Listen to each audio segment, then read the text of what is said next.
At the International Medical University, we have made a science of sports, performance enhancement, scholastic ability enhancement, and intellect enhancement. The body's made of atoms, and the atoms repel because, see, they have electrons in their outer shell, and the electrons never touch. You see, since the atoms never touch, you can't touch the chair you're sitting in. And there's great distances between these atoms. So we have to recognize that what holds the atoms in position is this electrical energy. And how many electrons are in the human body? Vast, vast quantity. 10 to the 28th, approximately. We're going to be talking about the healthy brain today. We're going to be talking about Alzheimer's. We're going to be talking about different things.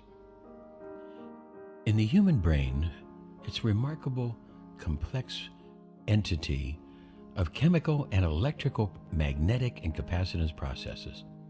It helps us to remember, to feel emotions, to process material. Inside the brain, there are neurons communicating with each other through axons.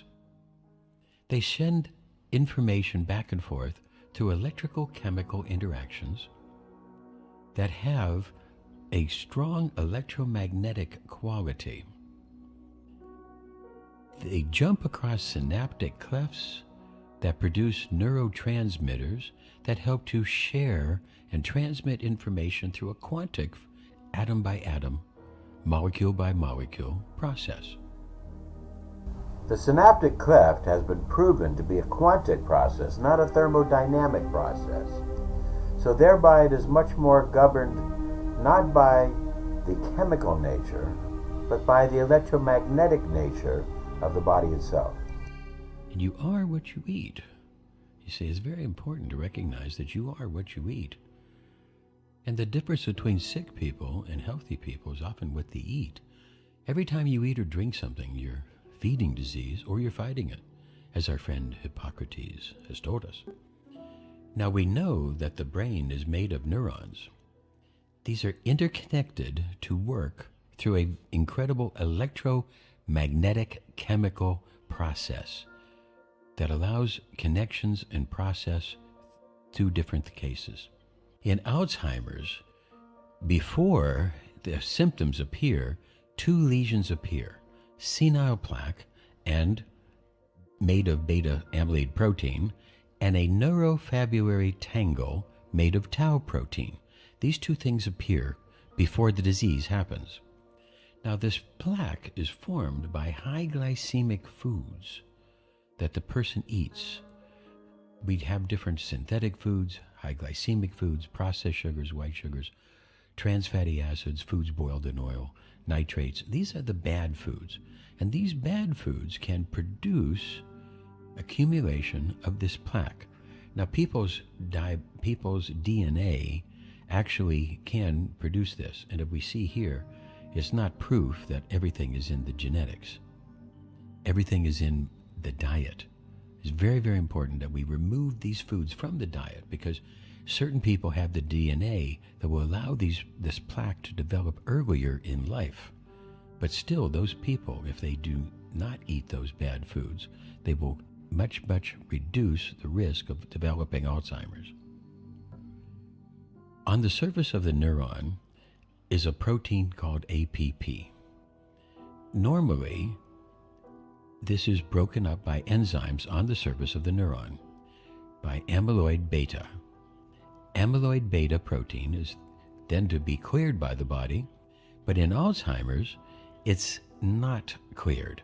It builds up because of those high glycemic foods that get into more quantity, and they produce the senile plaque.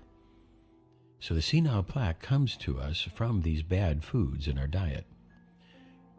Now, these neurofibrillary tangles are formed also when there's a problem with high sugar that produces scarring in the tissue. This is what happens when we have the high glycemic foods rich in the dextrose. They produce a high glycemic reaction that can scar different cells and different things. And here we have a small list of some of those high glycemic foods that we also need to avoid. And trans fatty acids are very important that those be avoided as well. that we recognize, and then is not just trans fatty acids, but cigarettes are also very, very harmful and will contribute to the development of the Alzheimer's.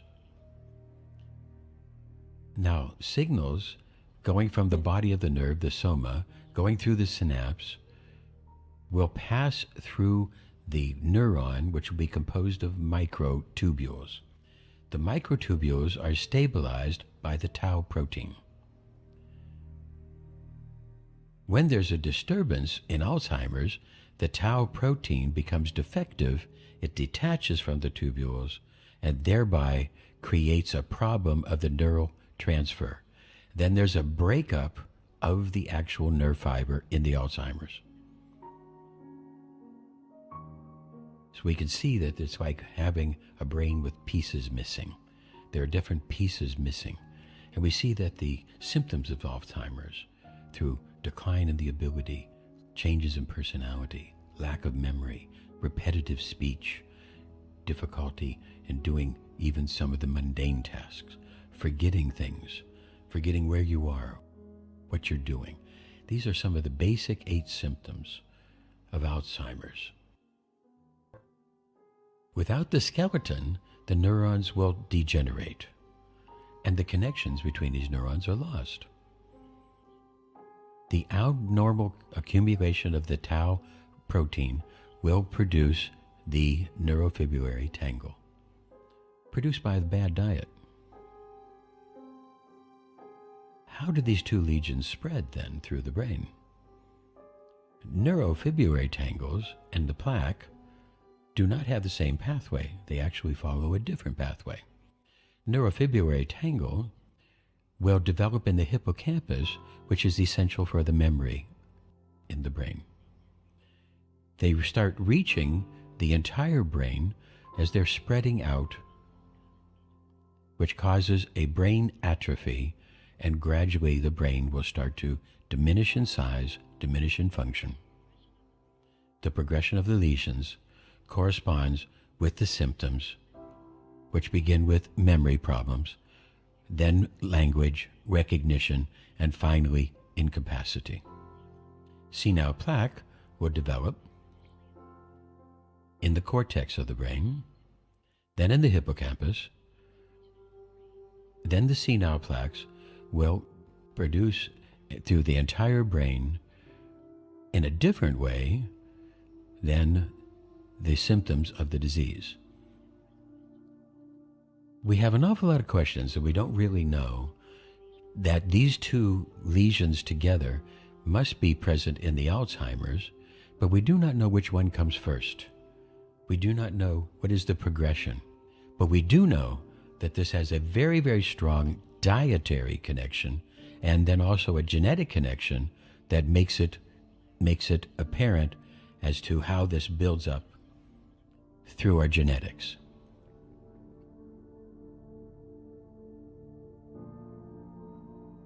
Well before formation of the plaque, amyloid beta oligomers that are toxic will accumulate on the synaptic cleft, and this will start often the process of senility and Alzheimer's.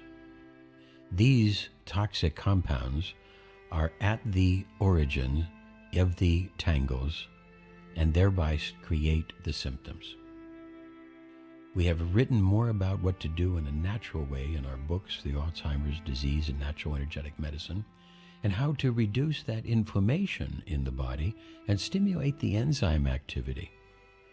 We've been able to develop this and do our research with an anti-inflammation diet, getting rid of the high glycemics, producing enzyme-rich, and we found that there are certain dishes very, very good for the Alzheimer's.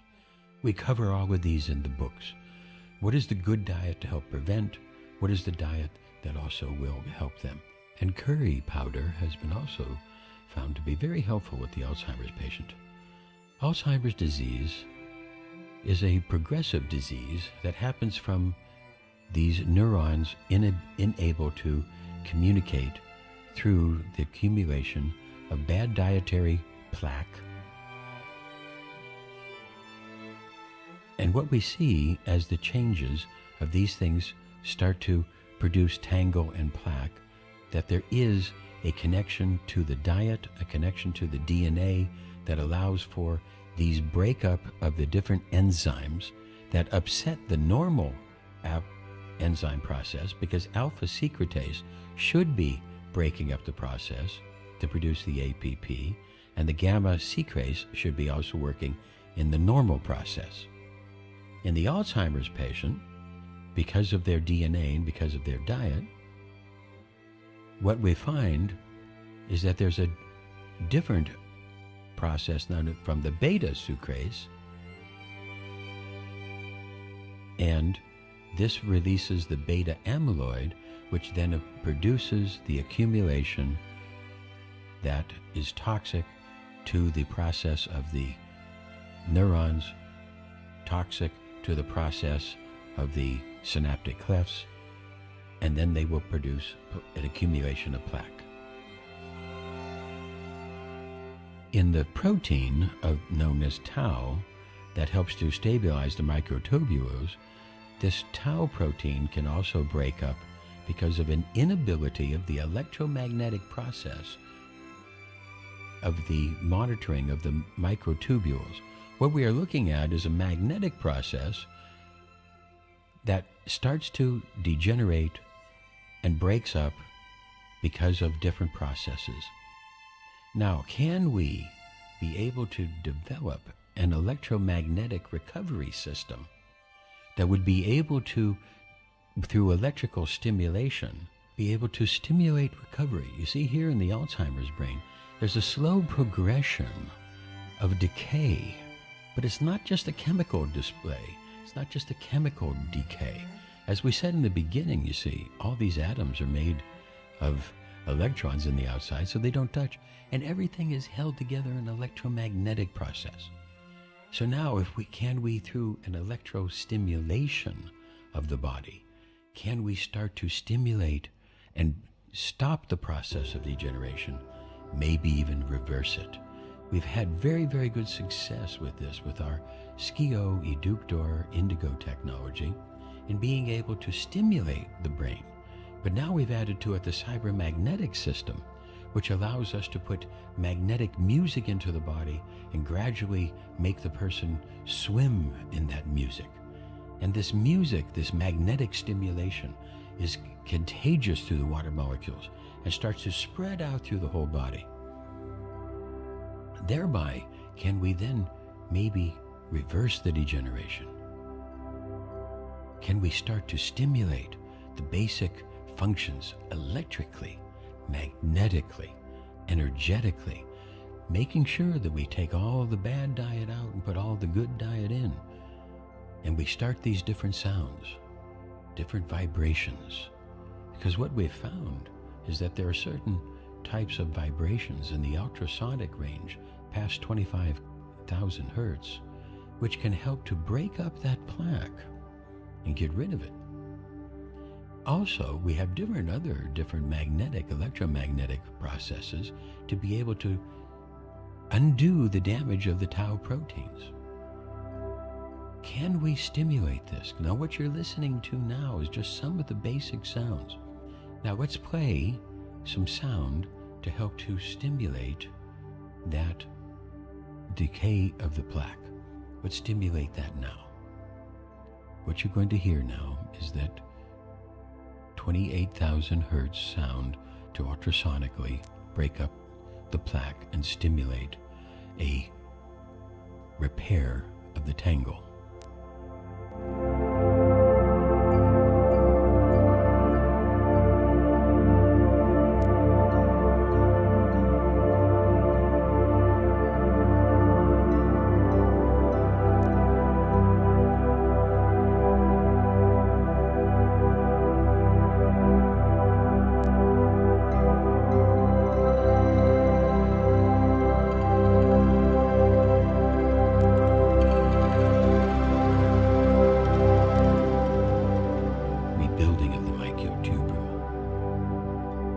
Watching that tangle in reverse being stimulated electromagnetically,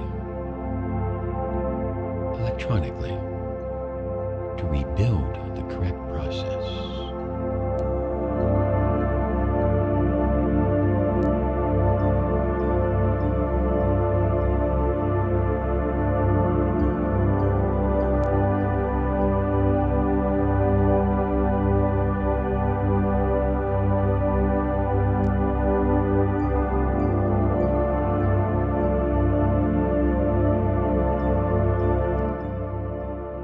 If we cleaned up the diet, if we stopped the causes of the disease and the decay, can we rebuild it?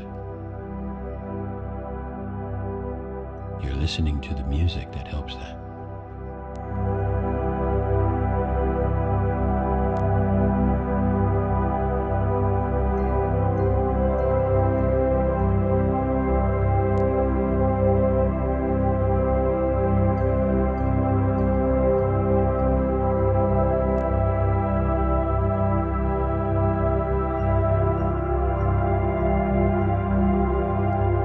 Stabilizing the electromagnetic process.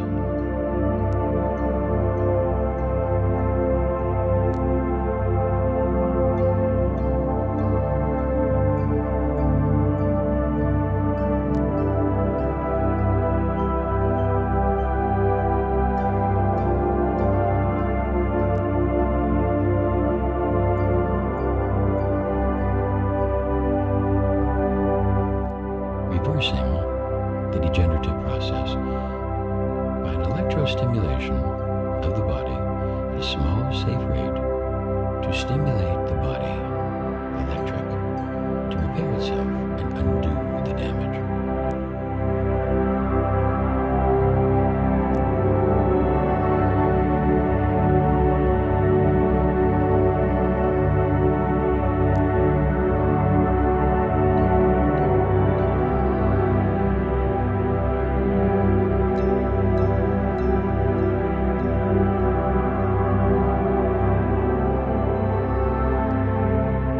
Can you feel the energy in your brain repairing?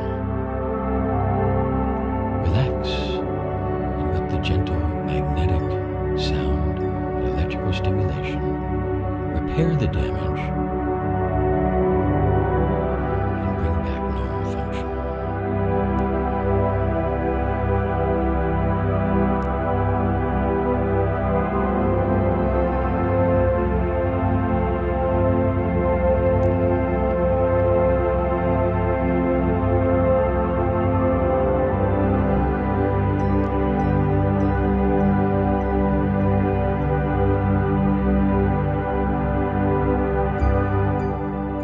Restoring our basic electro-neural network to health and vitality. Not just stopping the decay, but reversing the decay. Day by day, getting better and better.